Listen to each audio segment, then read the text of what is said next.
Welcome to Black Biographics. In this episode, we pull back the shroud of time to shed light on the harrowing specter of Thomas Thistlewood, a figure so horrible. His very name conjures up the darkest chapters of human barbarism. In the world of cruelty known as 18th century Jamaica, his reign of terror stands out for sheer savagery and sadism, a testament to the atrocities committed under the guise of commerce and civilization in the Jamaican plantations. In 18th century Jamaica, Thomas Thistlewood was in many respects an ordinary man. But in one way he was extraordinary: his diaries. These journals, spanning 37 years, consist of over 14,000 entries and provide a richly detailed account of Thistlewood's life and era. Each entry serves as a stark testament to the daily horrors endured by enslaved Africans on his Jamaican plantation during the 18th century.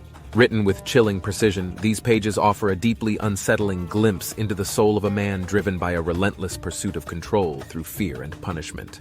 A recurring theme in Thistlewood's diaries is the use of severe physical punishment, particularly flogging, to enforce discipline and obedience among the enslaved. Floggings were administered for a range of perceived offenses, from minor infractions like stealing food to more significant acts of defiance, such as attempting escape. These punishments were meticulously recorded in Thistlewood's diaries, including the number of lashes and the reasons for the punishment. The physical impact of these floggings was devastating, often leaving the victims with deep wounds, scars, and in some cases, long-term physical disabilities. Confinement was another common form of punishment. Thistlewood's diaries detail how he used stocks and small cages to immobilize and punish slaves. These methods of confinement were not only physically uncomfortable, but were also designed to humiliate and degrade, often leaving the individual exposed to harsh weather conditions and the ridicule of others. Such punishments were typically carried out in public spaces, serving as a warning to other enslaved individuals on the plantation. Though less frequent, instances of mutilation were among the most barbaric punishments Thistlewood recorded.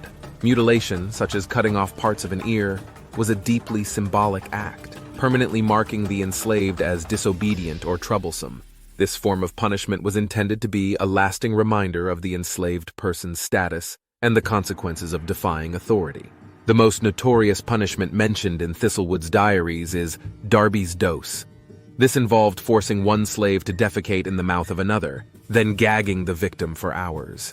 This punishment exemplified not only physical cruelty, but also profound psychological and emotional abuse. It was designed to be degrading and humiliating, a display of absolute power and control, and to instill fear among the enslaved population.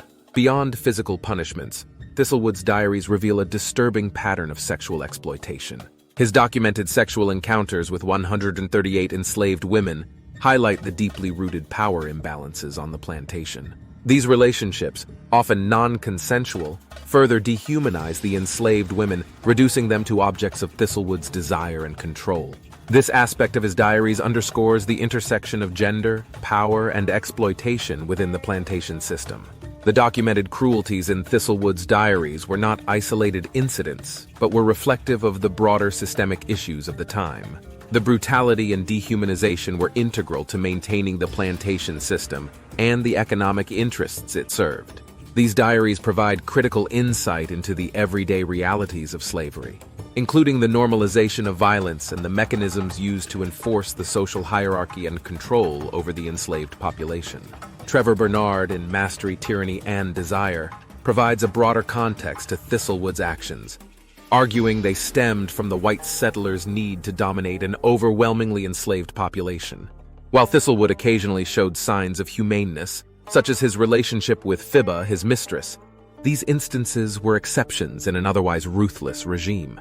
As a harrowing testament to the cruelty and inhumanity inherent in the slaveholding system of the 18th century, Thistlewood's diaries illuminate the methods used to enforce control and suppress resistance. They serve as a powerful reminder of a dark and brutal chapter in human history, showcasing the depth of suffering inflicted and the resilience of those who endured it. This has been Black Biographics.